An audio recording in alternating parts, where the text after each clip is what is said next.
أعوذ بالله من الشيطان الرجيم بسم الله الرحمن الرحيم والصلاة والسلام على رسول الله اللهم صل على محمد وعلى آل محمد وسلم فقلت استغفروا ربكم إنه كان غفار يرسل السماء عليكم مدرار ويمددكم بأموال وبنين ويجعل لكم جنات ويجعل لكم أنهار ففهمناها سليمان وكل أعطينا حكما وعلما وسخرنا مع داود الجبال يسبحن وطير وكنا فاعلين يا من لا يخرج البان وتفسير حاجتنا كثيرة وأنت بنا بصير فاقضها لنا يا قاضي الحاجة ويا مجيب الدعوة يا رب العالمين اللهم آت نفسي تقواها وزكها أنت خير من زكاها أنت وليها ومولاها. مستمعي الكرام, assalamu alaikum wa rahmatullahi wa barakatuh. Au nom d'Allah, le tout miséricordieux, le très miséricordieux, prière et salut sur le saint prophète Mohammed sallallahu alayhi wa sallam, sa famille, ses fidèles compagnons et tous ceux qui suivront ses pas jusqu'au jour de la résurrection. Allahumma amin. J'atteste qu'il n'y a de Dieu hormis Allah et que Mohammed sallallahu alayhi wa sallam est son envoyé paix et salut sur le sceau des prophètes, celui par qui nous avons connu la voie de la lumière, din l'islam, la religion du salut.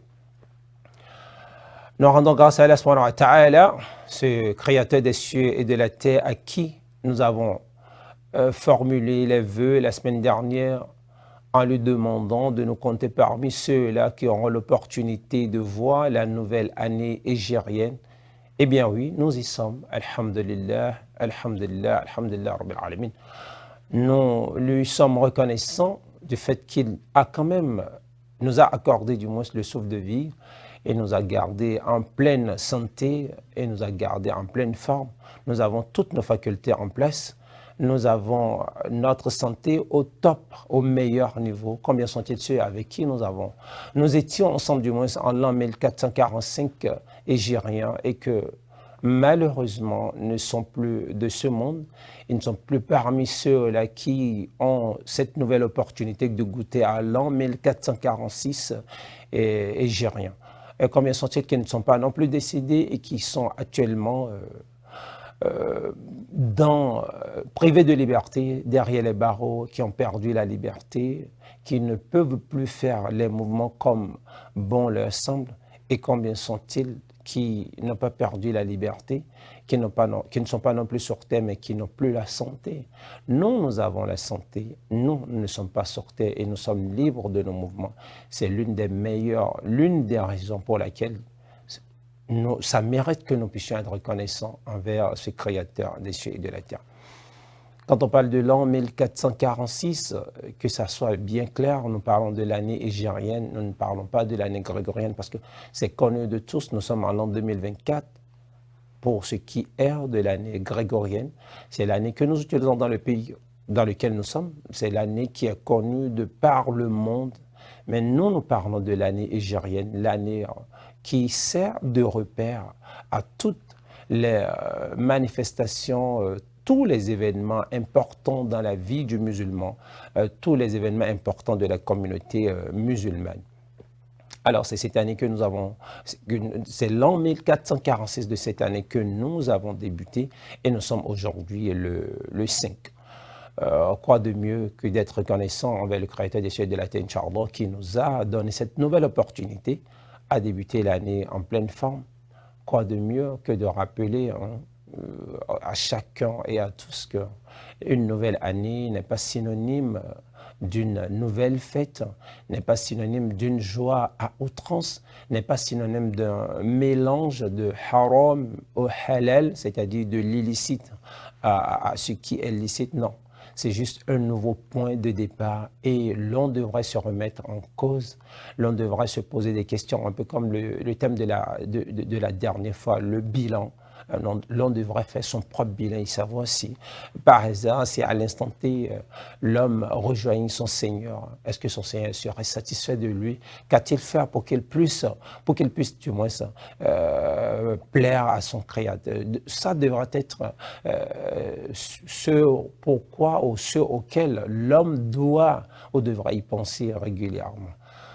De toute façon, nous sommes déjà dans la nouvelle année, alors ça veut dire une nouvelle opportunité nous a été offerte, Une nouvelle chance nous a été donnée par Allah subhanahu wa ta'ala pour refaire encore ce qu'il y a à faire et pour garder au top niveau, au meilleur niveau, ce que nous faisons déjà de bien. Pas besoin de citer quoi que ce soit, chacun sert déjà dans son coin ce qu'il fait de bien. Même ce que nous faisons comme mal, nous savons très bien que ce n'est pas bien.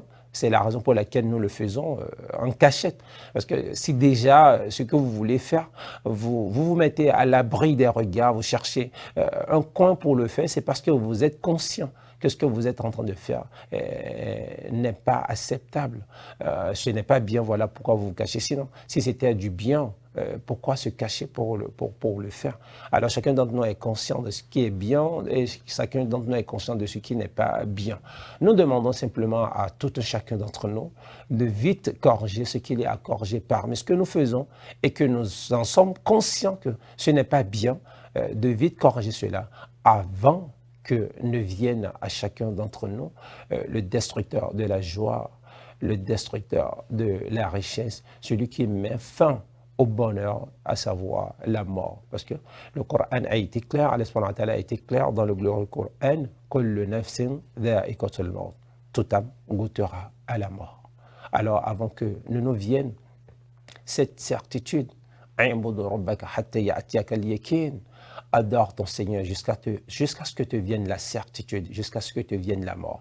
Alors, nous avons encore une nouvelle opportunité pour une nouvelle année. Alors, faisons l'effort de corriger ce qu'il y a à corriger. Ne nous laissons pas berner par Shaitan qui nous fait croire que nous avons encore du temps. Non, nous n'en avons pas. Il suffit simplement de regarder ceux avec qui nous étions il y a quelques mois, il y a quelques semaines, il y a quelques années, ceux avec qui nous avions étudié, ceux avec qui nous avons grandi et qui malheureusement ne sont plus sur terre. C'est un message tel que le prophète Mohammed sallallahu alayhi wa sallam nous a dit, c'est un message que la mort nous envoie chaque jour. C'est-à-dire que l'ami avec qui vous avez grandi, qui n'est plus là, c'est un message pour vous te dire que ton tour viendra. Est-ce que tu t'y apprêtes? Est-ce que tu t'apprêtes? L'homme devrait réfléchir dans ce sens. Alors, chers frères et sœurs de la foi, nous sommes au début de la nouvelle année hégirienne et nous sommes de façon précise dans le mois de Muharram.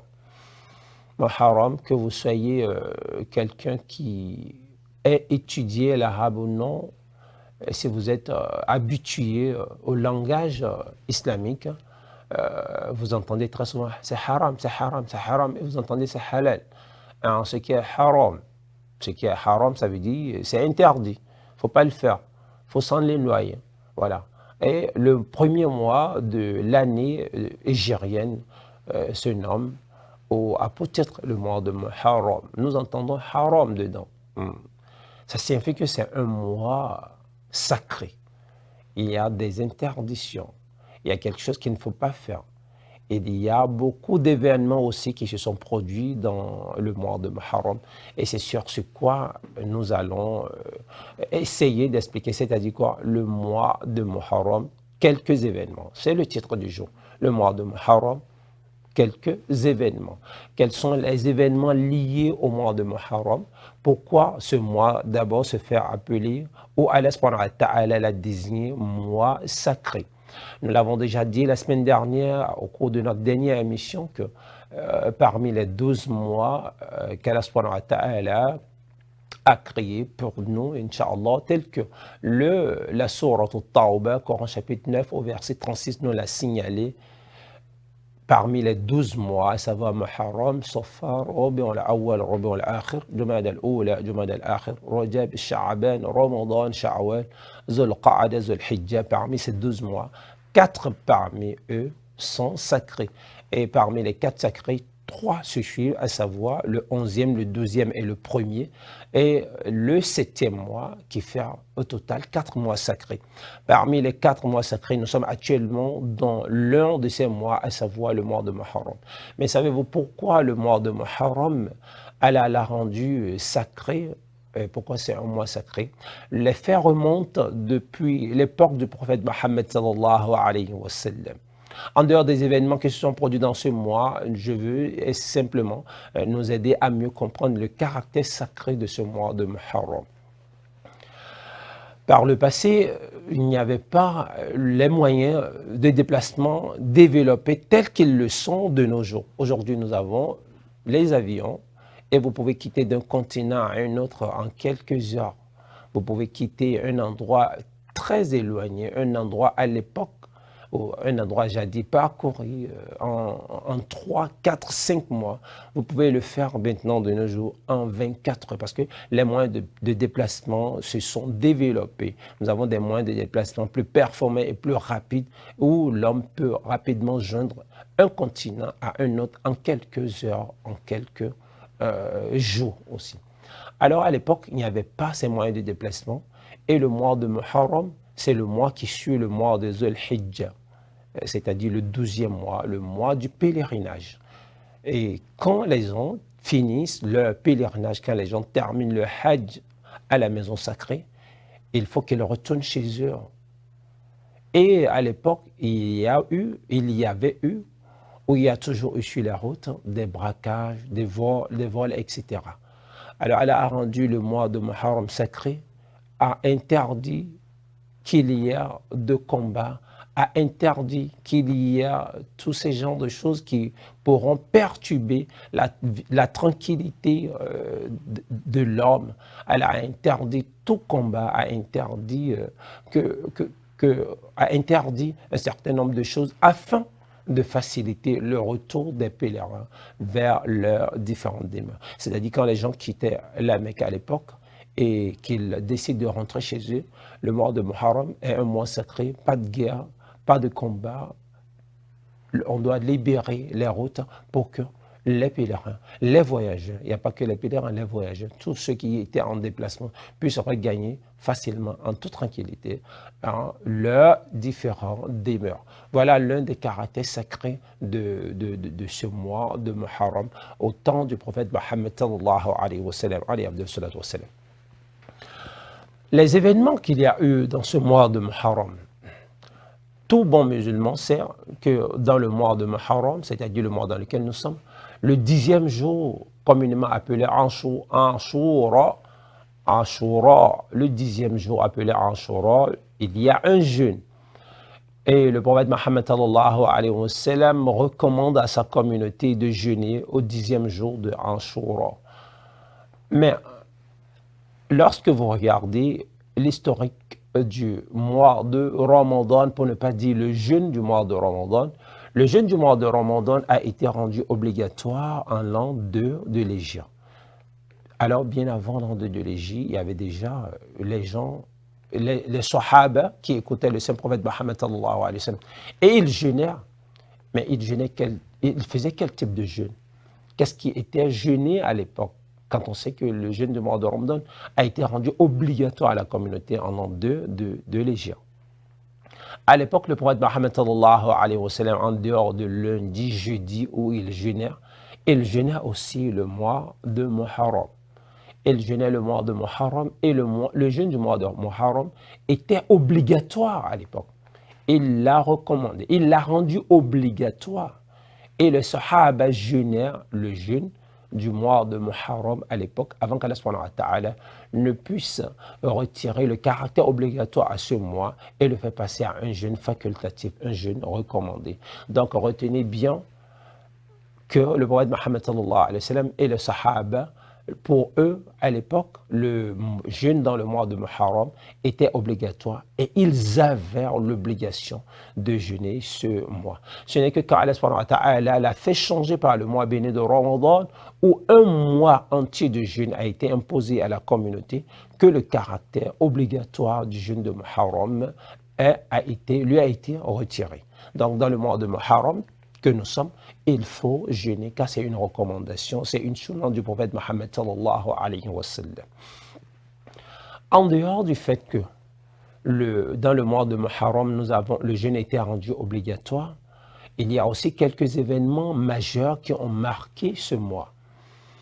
Avant de parler de ces événements majeurs, rappelons tout de même que nous sommes, la semaine prochaine, Inch'Allah, sera le 10e jour, de façon précise le mardi de la semaine prochaine, nous serons au 10e jour de Ashura. Alors, le prophète Mohammed sallallahu alayhi wa sallam nous recommande de jeûner ce jour-là et de jeûner un jour avant ou jeûner un jour après pour marquer la différence entre nous et cette communauté dont ce jeûne aussi, pour qui ce jeûne aussi est obligatoire. Alors, puisque eux, ils ne jeûnent que le 10, alors le prophète Mohammed sallallahu alayhi wa sallam a demandé que sa communauté puisse marquer la différence en jeûnant ne serait-ce que la veille du 10e jour de Muharram, c'est-à-dire à savoir le 9, ou le lendemain du 10e jour de Muharram, à savoir le 11. Et certains savants nous ont fait comprendre que la meilleure des choses, le meilleur que l'on puisse faire, c'est de jeûner le 9, le 10, le 11. Ainsi, on aurait pu, c'est-à-dire ainsi, on aurait respecté la sunna du prophète Mohammed sallallahu alayhi wa sallam. Parlons des événements qui se seraient produits dans le mois de Muharram par le passé. Nous avons tous entendu parler du prophète Nuh alayhi salam. Le prophète Nuh alayhi salam était le prophète qui avait le plus de longévité parmi les autres prophètes, c'est-à-dire celui à qui Allah subhanahu wa ta'ala a accordé une longévité supérieure à celle des autres. C'était le prophète Nuh, appelé Noé par d'autres personnes. Le prophète Nuh alayhi salam a prêché le tawhid pendant 950 ans, tel que le Coran nous en a informé, mais ne veut pas dire qu'il a fait 950 ans suite, parce que c'est cette erreur qui est propagée, on nous dit, il avait 950 ans, il a vécu pendant 950 ans. Non, il a prêché la bonne parole pendant 950 ans. Lui avait plus de 1700. Il a passé 1700 ans sur terre. Oui, le prophète Nuh. Vous pouvez vérifier cette information dans le kitab de Ibn Kathir, intitulé Al-Bidaya wa Nihaya. Toutes les informations sont dedans. C'est un livre écrit en arabe. Donc, pour ceux-là qui comprennent l'arabe, vous pouvez lire, vous aurez toutes les informations concernant cela. Alors, le prophète Nuh, alayhi salam, avait été envoyé à un peuple qui n'adorait plus Allah subhanahu wa ta'ala, qui était complètement, c'est-à-dire qui est passé de l'unicité au polythéisme. Ils ont mis de côté complètement ce qui mérite d'être adoré, à savoir Allah subhanahu wa ta'ala, et se sont mis à adorer autre chose. C'est par là qu'Allah subhanahu wa ta'ala leur envoya leur frère, c'est-à-dire un des leurs, le prophète Nuh alayhi salam, pour le prêcher à Tawhid, la bonne parole, l'unicité d'Allah. Alors pendant ces 950 ans que le prophète Nuh alayhi salam a passé au sein de sa communauté, à peine 83 personnes ont cru en son message. Subhanallah, 83 personnes. Pendant 950 ans. Vous imaginez que l'on vous prêche la bonne parole pendant 950 ans et qu'on finisse qu'il n'y ait que 83 personnes qui aient accepter sa parole, subhanallah. Vous pouvez déjà imaginer comment est-ce qu'ils étaient durs d'oreille à l'époque et qu'ils ne voulaient plus, qu'ils ne voulaient pas rien entendre. Alors le prophète Nuh alayhi salam, après toutes ces années passées au sein de cette population qui ne voulait, décidément qui ne voulait pas l'écouter, ils ne voulaient pas faire ce vers quoi on les appelait, Allah subhanahu wa ta'ala lui a demandé de construire l'arche. Vous avez entendu parler de l'arche de Noé? Oui. Il a construit cela, et dans lequel il a embarqué toutes ces personnes qui ont cru en lui, ainsi que toutes sortes de catégories, tous les animaux, toutes les espèces animales qu'Allah subhanahu wa ta'ala a créées, et les a pris mâle et femelle, mâle et femelle, mâle et femelle. Et Allah subhanahu wa ta'ala lui a demandé de construire l'arche et d'installer chacun d'entre eux, et ceux qui ont cru en lui, et les animaux. Alors l'événement qu'est-ce qui va s'en suivre? C'est l'événement de Toufan qui va suivre cela, c'est-à-dire une pluie qu'Allah subhanahu wa ta'ala envoie depuis les cieux, une pluie dont la puissance était énorme. L'eau jaillissait du sol, l'eau tombait également des cieux, c'est-à-dire ça pleuvait et ça sortait de partout. Au point où ceux qui n'avaient pas cru en Nuh alayhi salam ont péri. Mais Nuh alayhi salam a transporté ceux qui étaient avec lui, ceux qui ont cru en sa mission, etc. Et les a pris dans l'arche. Et le jour où ils ont retrouvé la berge, c'est-à-dire le jour où ils ont retrouvé le sol, le sable, correspondait au 10 du Muharram, où l'événement s'est produit, Inch'Allah, dans le mois de Muharram. Subhanallah. Regardez, le prophète Nuh alayhi salam, regardez, depuis l'époque, depuis son temps, le prophète Nuh alayhi salam fait partie des... C'est le premier, voyez exactement, le premier messager au sein des prophètes. Le premier prophète étant le prophète Adam alayhi salam. Nous l'avons déjà dit par le passé, tout prophète n'est pas messager, mais tous les messagers sont des prophètes. Alors ce prophète à qui Allah subhanahu wa ta'ala a remis une telle mission, c'est dans le mois de Muharram qu'il a regagné l'autre côté où il y avait du sable. Autre événement qui s'était produit à l'époque, nous avons également le prophète Moussa alayhi salam, le sauveur des fils d'Israël, ceux-là qui avaient été pris comme esclaves ou qui avaient été pris pour esclaves par Pharaon, la'natullahi alayhi. Allah lui envoya le prophète Moussa alayhi salam et son frère Haroun pour délivrer du moins les enfants d'Israël des mains du Pharaon.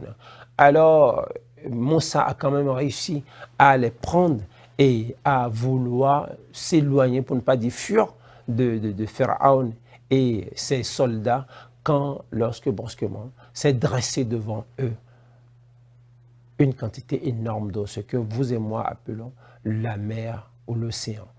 Alors il fallait le traverser ou la traverser pour gagner l'autre côté. Et voilà que, entre-temps, les soldats de Pharaon se sont rendus compte, subhanallah, que les esclaves ne sont plus là, c'est-à-dire les Israélites ne sont plus, les enfants d'Israël ne sont plus là et que quelqu'un les a libérés. Alors Pharaon a ordonné à ce qu'ils soient poursuivis. Ils ont poursuivi Moussa et les enfants d'Israël au point où ces derniers ont tellement eu peur qu'ils se sont mis à accuser Moussa de les avoir mis dans les problèmes. Mais le prophète Moussa alayhi salam avait une foi inébranlable. Il savait que son Seigneur allait les sortir de cette situation. Alors Allah subhanahu wa ta'ala a ordonné à la mer de se séparer, pour ne pas dire de se diviser en deux, afin de créer un passage pour le prophète Moussa alayhi salam et les autres fils d'Israël. Ce que fit la mer. Et cet événement aussi s'est produit au 10e jour du mois de Muharram. Dans le mois de Muharram s'est produit cet événement. Il y a l'événement du prophète Nuh alayhi salam, il y a l'événement du prophète Moussa alayhi salam.